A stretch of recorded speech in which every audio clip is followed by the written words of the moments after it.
काने खोरे कुबरे कुटिल कुचाली जान त्रिय विशेष पुनि चेरी कही भरत मातु मुस्कानी।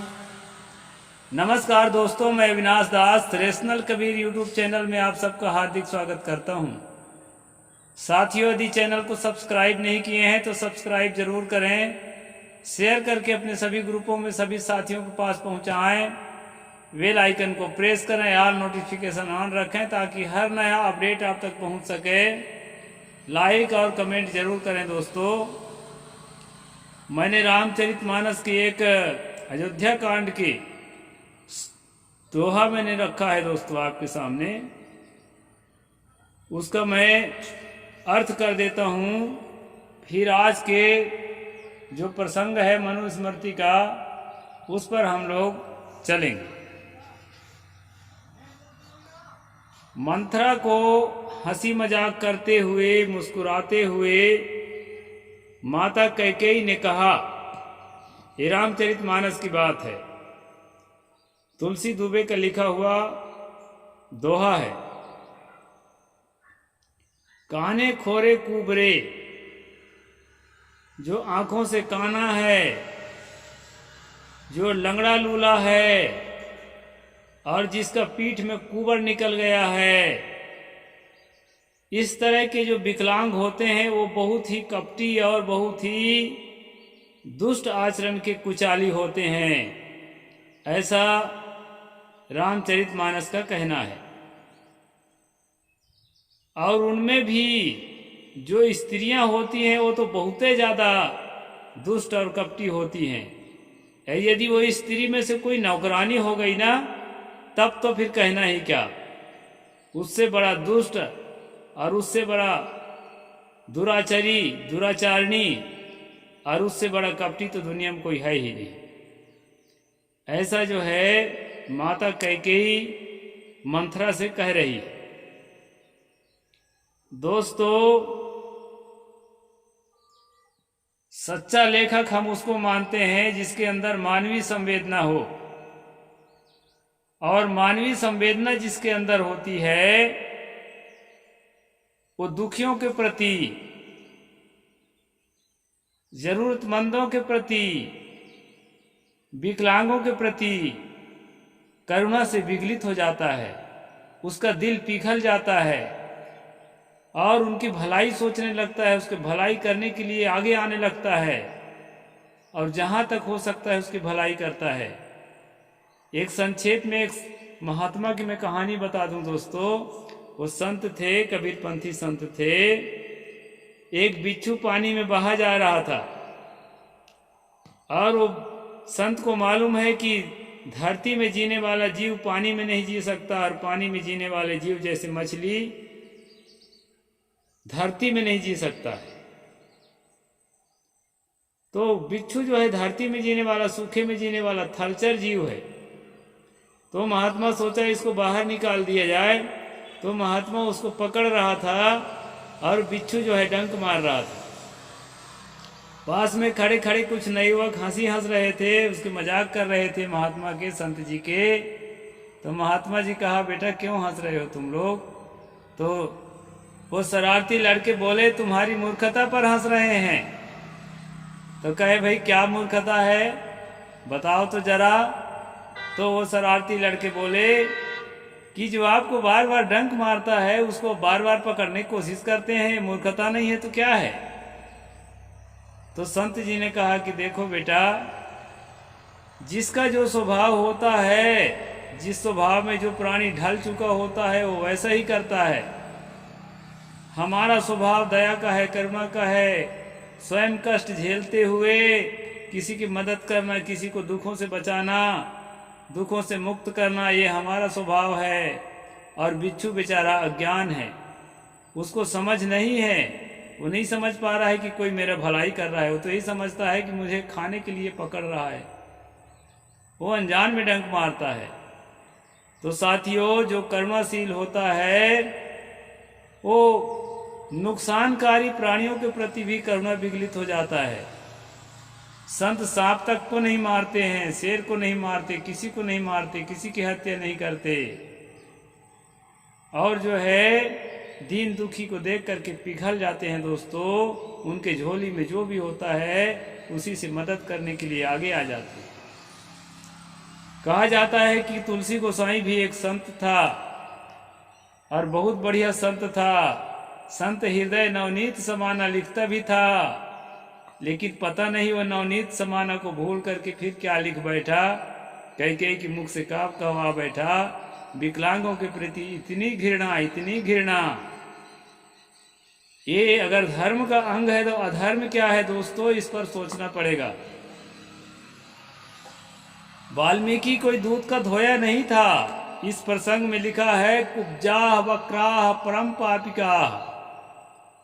जो कुब्जा होते हैं मतलब कुबड़ जिसका निकला होता है, और जो टेढ़े मेढ़े विकलांग शरीर वाले होते हैं वो परम पापिका मतलब सब पापियों में से बढ़ करके पापी होते हैं, ऐसा उसने भी लिखा है। तो दोस्तों आज मैं इन बातों को इसलिए बता दिया कि मनु स्मृति के प्रसंग में आज जो है मनु का दिल पिघल गया है। थोड़े दिन पहले मैं बताया था आपको 3 अध्याय में वीक्षांधो नवते काणः पृष्ठे स्त्री शतस्य तु पाप रोगी सहस्रस्य धातुर्नाशयते फलम। श्राद्ध में भोजन करने वाला एक अंधा 90 सद ब्राह्मणों को, काना 60 सद ब्राह्मणों को, श्वेत कुष्ठ वाला 100 ब्राह्मणों को और पाप रोगी दाता के 1000 ब्राह्मणों के खिलाने का फल को नाश करता है। ये है इनकी कर्मा।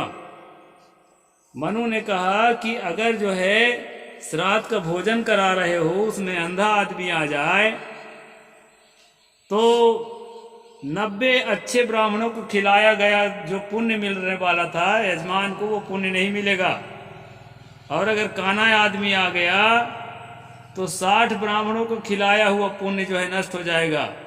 और सफेद कोड़ वाला कोई आ गया, ल्यूकोडर्मा की बीमारी, सफेद दाग वाला, तो उसको जो है 100 ब्राह्मणों को पाप जो है लगेगा, 100 ब्राह्मणों का पुण्य खत्म हो जाएगा।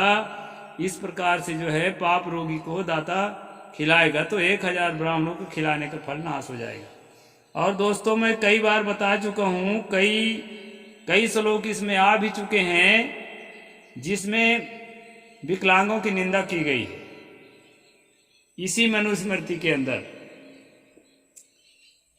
तो साथियों मनु का, तुलसीदास का और वाल्मीकि का, तीनों की मनोदशा की वर्णन मैंने किया उदाहरण के तौर पर।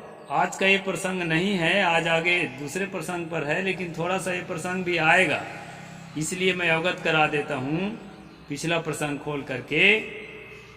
तो मनु पलटी मारते हैं, जैसे अभी राजनीति में आप देख रहे हैं पलटू चाचा को, नीतीश कुमार जी को एक ही पंचवर्षीय में 3 पलटी मार गए।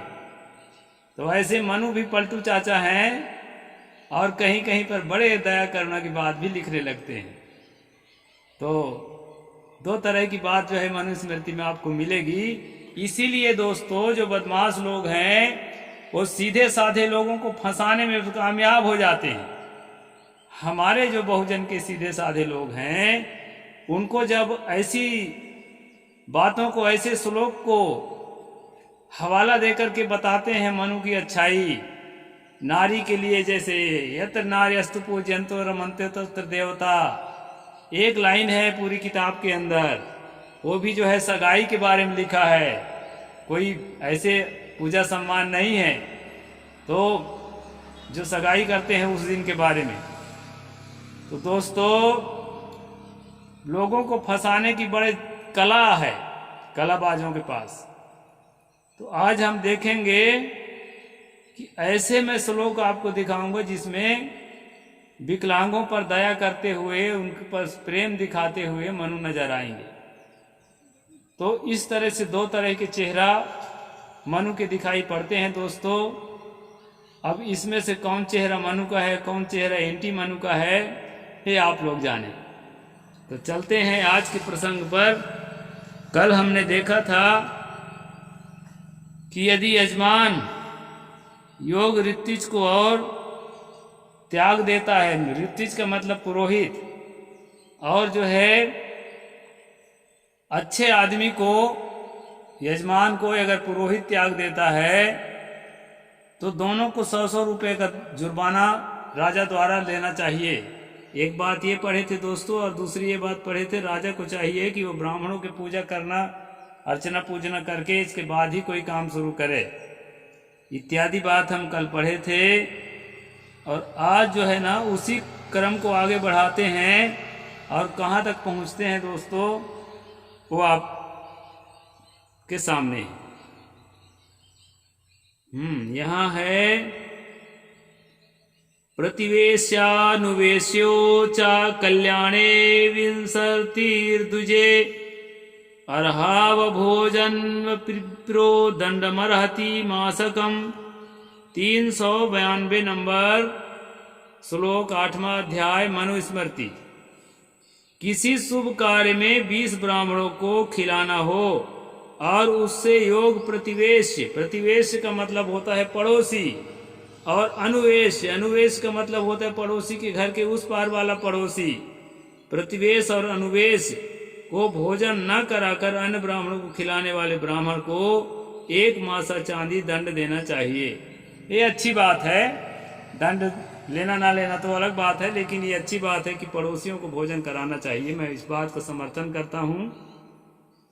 और पड़ोसी के पड़ोसी को, आसपास के लोगों को कभी भी हम कोई फंक्शन करते हैं तो उनको निमंत्रण देना चाहिए, अच्छी बात है। अगर नहीं देता है तो राजा द्वारा 1 मासा, यानी 1 मासा जो है 933 ग्राम के आसपास आता है दोस्तों, तो उतना चांदी जो है उसको दंड देना पड़ेगा ब्राह्मण को, यदि ब्राह्मण भोजन में शामिल नहीं करता है पड़ोसियों को। तो श्रोत्रियः श्रोत्रियमा साधु भूति कृत्वे भोजयन् तदन्नम द्विगुणम दाप्यो हिरण्ये चैव मासकम। जो वेदाध्यायी ब्राह्मण शुभ कार्य में प्रतिवेश, अनुवेश, वैदिक सद्ब्राह्मणों को भोजन न करावे, राजा उसे भोज्यान्य का दूना और अन्न और 1 मासा सोना दंड करे। ये जो है ना अड़ोसी पड़ोसी को खिलाने के बाद जहाँ मनु लिखता है, तो ये मत सोच लोगे कि आसपास जो है कोई भंगी चमार को बुला के खिला दे, कि तेली तमौली को बुला के खिला दे। इसमें साफ लिखा है वैदिक सद्ब्राह्मण, जो वैदिक धर्म को मानने वाला ब्राह्मण है, चौबे तिवारी शुक्ल है, उनमें से कोई है तो उसको बुला करके खिलाने की बात यहाँ पर कही गई है। आगे कहते हैं दोस्तों, अंधो जड़ पीठ सर्वी तप्तप्या सप्तप्या स्थिर विरश्च यः श्रोतिये सुकुर्वंश्च न दाप्या केंचित्करम। अंधे, बहरे, लंगड़े और 70 वर्ष के बूढ़े तथा वेद प्रार्थी ब्राह्मणों का उपकार करने वाला यदि दरिद्र हो जाए तो राजा उससे कर ना लेना चाहिए। यहाँ पर दोस्तों थोड़ा सा प्रेम मनु जी का छलक गया है, थोड़ी सी करुणा उसके दिल में आ गई है। इसी का वर्णन मैंने शुरुआत में किया था कि कभी कभी कठोर दिल के आदमी का दिल भी पिघल जाता है और इंसानों की तरह बात करने लगते हैं। तो ये यहाँ पर जो है कठोर दिल का जो अभी कह रहे थे कि जो है उनका पाप जो है बढ़ जाएगा और पुण्य नष्ट हो जाएगा, अंधा को देखने से, लंगड़े को देखने से, बहरे को देखने से। अभी वही मनु पलट गए हैं, पलटी मार चुके हैं पलटू चाचा, और कहते हैं अंधे, बहरे, लंगड़े और 70 वर्ष के ऊपर वाला तथा वेद प्राठी ब्राह्मणों का उपकार करने वाला यदि दरिद्र हो जाए, इस प्रकार के लोग जो दरिद्र हैं ना, उनसे राजा को कर नहीं लेना चाहिए, मतलब उससे टैक्स ना ले। टैक्स कोई अंधा लंगड़ा भिखारी से क्या टैक्स लेगा, उसके पास पैसे कितना होता है, लेकिन फिर भी टैक्स के नाम से मारपीट कर सकते थे। इसलिए दोस्तों यहाँ पर बड़ी अच्छी बात जो है उन्होंने लिख दिया है। एक श्लोक हम और पढ़ लेते हैं, फिर एपिसोड को पूरा करूंगा। श्रोत्रियम व्याधिर्धाता त्रोता वाला वृद्धा वंचिकम महाकुलीना मार्यम च राजा सम्य पूजयेत सदा। ये 300 95 नंबर श्लोक है, 8वां अध्याय मनुस्मृति। इसमें कहा है, वैदिक व्याधिग्रस्त बालक, वृद्ध, दरिद्र, श्रेष्ठ कुल, जात और उदार चरित्र, इनका राजा हमेशा सम्मान करे। इतने लोगों को सम्मान करने को बोला है दोस्तों। इसमें जो है कोई रोग से ग्रस्त है उसको भी सम्मान करो, ये अच्छी बात है, इसका हम समर्थन करते हैं। और जो वृद्ध है, बूढ़ा है, उसका सम्मान करना चाहिए, इसका भी हम समर्थन करते हैं। और यहाँ पर एक दो बात ऐसा कहा है, जो वैदिक हो और बालक हो और जो है श्रेष्ठ कुल में जन्मा हुआ हो, ये सब जो है ये बदमाशी की बातें हैं, ये सब का समर्थन हम नहीं करते हैं। हम कहते हैं किसी भी कुल में जन्मा हो, अगर उसका पवित्र आचरण है तो उसका सम्मान होना ही चाहिए। इस प्रकार दोस्तों यहाँ मैं आपको मनुस्मृति के 8वें अध्याय पर अभी सुना रहा हूँ। आगे की बात मैं कल सुनाऊंगा। साहिब बंदगी, जय जोहार, जय भीम, जय भारत।